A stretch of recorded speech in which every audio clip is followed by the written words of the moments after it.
Hello guys, welcome to the Yojana series for the May month. Today we are taking a topic safeguarding children.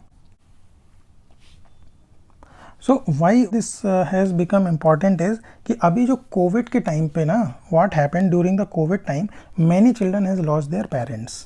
तो अभी बहुत से orphan children और add हो गए थे during COVID time. So there were a lot of questions about their future, how they will handle it and what should be the government initiative and approaches. So we'll see कि with respect to the children, what are the challenges we have in our country and what are the different government policies we have. Okay. So एक UNICEF की report के हिसाब से there are nearly 30 million orphaned and abandoned children in India, out of which only 4,70,000 roughly अगर आप लोगे तो nearly 5 lakh children are under institutional care. इसका मतलब जो proper registered institutional care है उसमें केवल 4.5-5 लाख बच्चे ही हैं. बाकी सारे बच्चे या तो अनऑर्गेनाइज्ड इलीगल जो सेंटर्स हैं उसमें हैं या फिर वो इंस्टीट्यूशनल केयर्स में पहुंचे ही नहीं है, राइट, कि वो बस कहीं पे इधर उधर छोटा मोटा काम कर रहे हैं and they are just living their life. तो ये एक बहुत बड़ा चैलेंज है. एंड जो रजिस्टर्ड इंस्टीट्यूशनल केयर्स नहीं हैं, जो ऐसे इलीगल केयर्स हैं, वहाँ पे उनको बहुत ज़्यादा रिस्क है about the human trafficking and all. Okay, बहुत सारे अभी कुछ केसेस भी निकल के आए हैं in the last few years, you might have seen.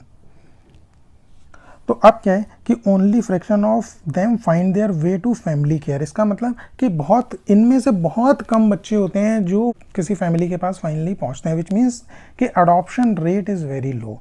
तो अडॉप्शन रेट इंडिया में लो क्यों है, दैट वी विल अंडरस्टैंड कि उसके रीज़न क्या है. एक तो ये कि बहुत कम चिल्ड्रन हैं इन द इंस्टीट्यूशनल केयर जो अभी हमने यहाँ देखा था. तो अभी इंडिया में जो रूल्स हैं उसके हिसाब से जो रजिस्टर्ड इंस्टीट्यूशनल केयर है उसमें से ही आप बच्चों को अडॉप्ट कर सकते हैं. अब आप अडॉप्ट सिर्फ इंस्टीट्यूशनल केयर से कर सकते हो, रजिस्टर्ड इंस्टीट्यूशनल केयर से, और वहाँ पे पहुँचे ही बहुत कम बच्चे हैं. तो राइट, तो एक तो ये हो गया रीज़न.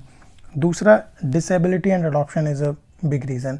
कि क्या है कि अभी भी हमारी सोसाइटी में इतना एडवांसमेंट नहीं आया है कि when people go for adoption they try to avoid the disabled childrens, which is not a good thing. So for this we need awareness and all. इसके लिए स्कीम काम नहीं कर सकती है. For this we need to educate and aware the people. Then lengthy process and long waiting period. ये भी एक बहुत बड़ा चैलेंज है. अपने यहाँ जो एजेंसी है that is Central Adoption Resource Authority. I will mention here. Central Adoption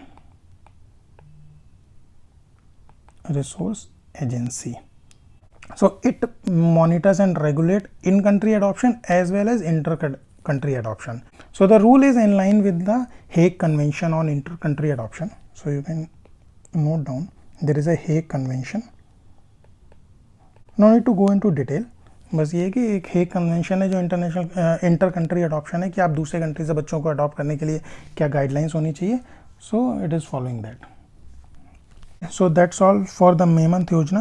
and जो हमने इसमें स्कीम्स देखी हैं उसकी आप डिटेल में पढ़ सकते हो, उसके अलग से वीडियोस अवेलेबल हैं. I will provide the link, तो आप उन लिंक्स पे जाके इनको डिटेल में समझ सकते हो. So thank you so much.